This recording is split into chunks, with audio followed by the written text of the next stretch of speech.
This is Abe Friedtanzer from Awards Buzz, and I'm very excited to be speaking with Aaron Moten today about Fallout. How are you, Aaron? I'm so well, Abe. How are you?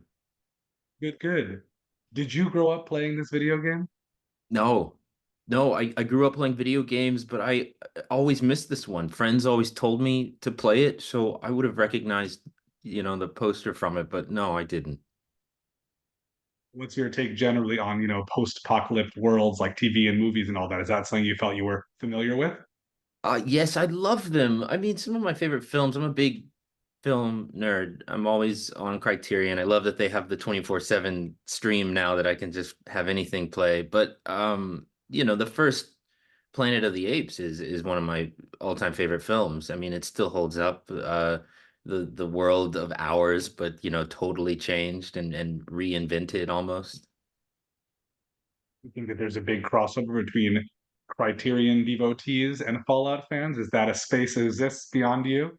There might be because of Jonathan Nolan. There might be an attachment there. I mean, especially also us shooting on film. That I've said it before, but a new experience for me in the world of digital is to finally have a film camera on set, and it is very special. Well, I think what you experience and what us viewers see has to be radically different just because of effects and all that kind of thing.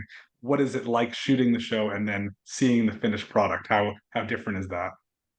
It's not extremely different, actually. Thanks to not just our location shooting, and Kilter and their team do an amazing job scouting locations. But also I guess not entirely different because we also do the volume work. There's not a lot of green screen. If anything was ever used, I think it'd be a flat to cover something to be painted later. But it did feel as immersive as the sets and the locations felt on the day. Would you consider this a very physically challenging role?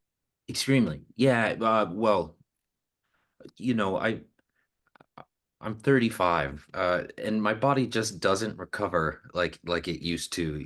I did have a full day of it was about 14, 15-hour day of a fight scene, and I couldn't walk the next day, and it was a big sort of, I guess, stamina that had to be built to be able to survive this one. What about the rest of the cast? You get to share some scenes with some pretty incredible actors. Yeah, are you asking me if they found it physically challenging, or do you? Well, sure, that's fine. More about what it's like, but yes, I'm sure they did as well.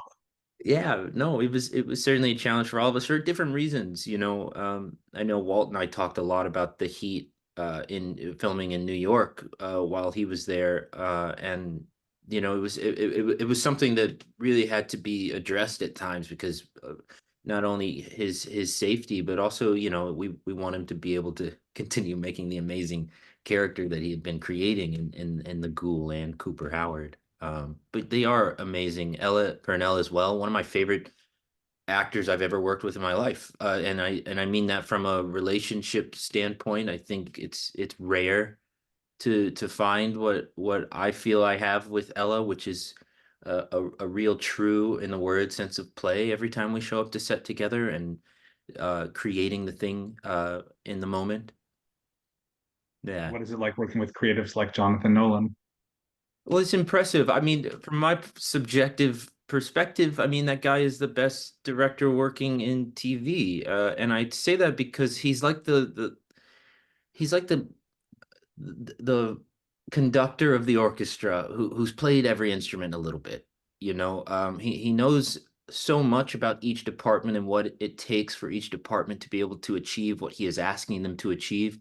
So when he speaks to us all, we all feel like he is speaking our language. You know what I mean? It didn't have to always be private conversations, and that way we all sort of have the same information. We have the same map that we're going off. He's a force. I will say that not all video game adaptations are successful. Did you expect the substance and depth that you found in this show before you read anything? Before I read anything, well, gosh, I would have maybe thought the same thing. I would have thought this could work or maybe not, you know. But it really was from the first script, the first read of what Graham and Geneva were coming up with was honestly incredible. It was surprising, and I think that's maybe what it is for non-fans of the game coming to a TV show like Fallout is what a who made this? You know, like where did this come from? I will say I'm not somebody who grew up playing video games at all, so I would be a non-fan of the game in this case, and I feel like it's like Firefly and Battlestar Galactica and a bunch of other stuff sort of put together that still feels fresh, even though we've seen dystopian societies like this before. This feels like a really, really big world because I assume it's drawing on so much material. Yes, and it really is everything. I do believe that my favorite collaborators are ones like these, and I do mean Jonah, Graham, Geneva, Ella, Walton. You know, we're taking old westerns. We're taking you know, Doctor Strangelove. We're taking so many different things. I mean, for me, I don't the interrogation scene to me was so inspired by the Passion of Joan of Arc. Is one of my favorite films of all time, and I was happy that I had a collaborator in Jonah Nolan on the day that was really willing to go there with me. You expect the explosion in popularity of this show based on the video games, popularity over decades. I don't think you can expect an explosion these days. There is so much. I think that we expected for those who did come to it, they would really love it. And I think that was because that wasn't a surprise to us that whoever did watch it would enjoy it.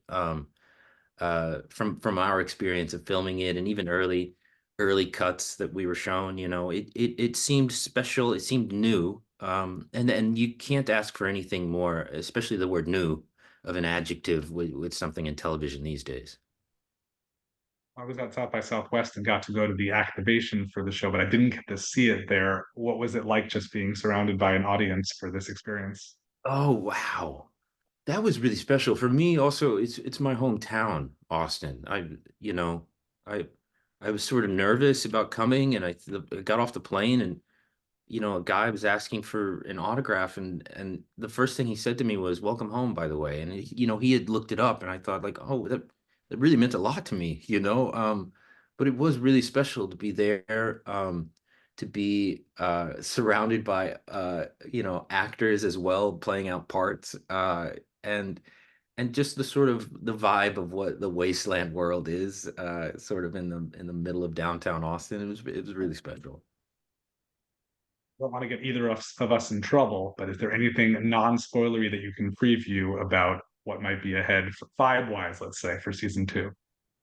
Vibe wise. Sure, we'll do something nice and vague Like just to make sure this General isn't, Dave, let's not get in trouble, sued by like hey, four different major corporations. Yeah, we I know that the show our writers are doing an incredible job of giving us one thing and then subverting it later, you know, sometimes within 10 minutes of introducing it to us. And the characters are going to continue to develop.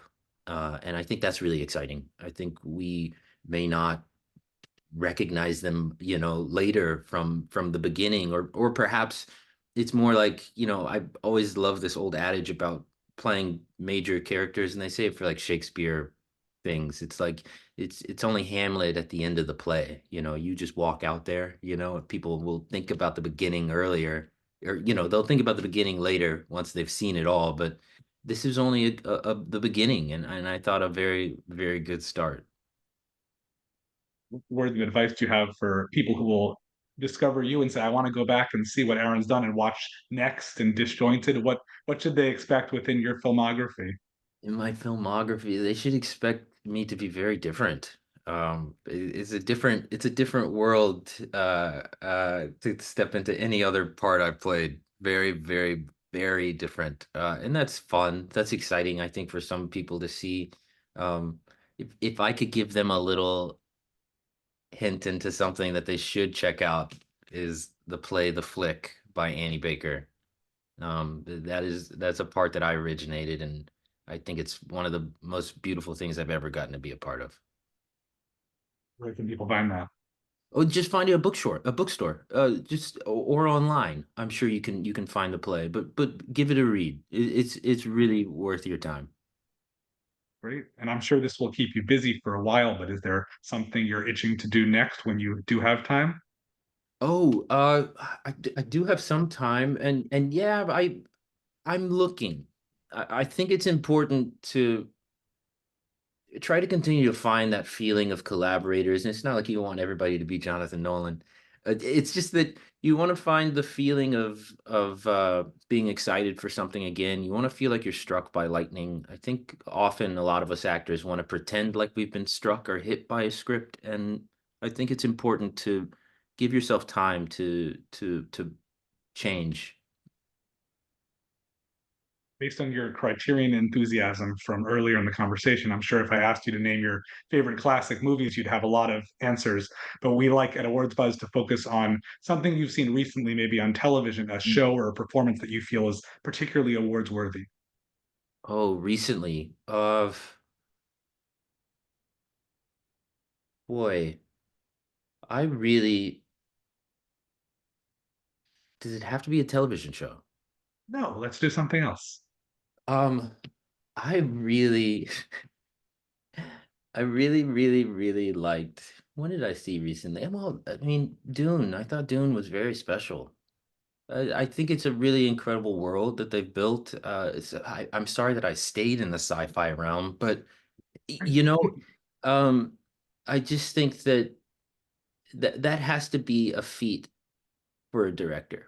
You know, all of the elements that come together to make that piece what it is. It's really powerful, and they really earn their beautiful music. You know what I mean? Sometimes you see things that you think like, well, that's a really nice song, but they really earn every element of that. I think Dune and Fallout are very different, but there are definitely some connective threads that once we get onto a, full post-planetary, solar system scale, we can get to the world of Dune. But Fallout for now is a little bit grittier and just not quite as sunset beautiful, more of a hazy sky somewhere. Yeah, exactly. Well, Aaron, it's been a real pleasure. Thank you so much for taking a few minutes to speak with me, and I look forward to seeing what you do next. Oh, thank you, Abe. I appreciate you.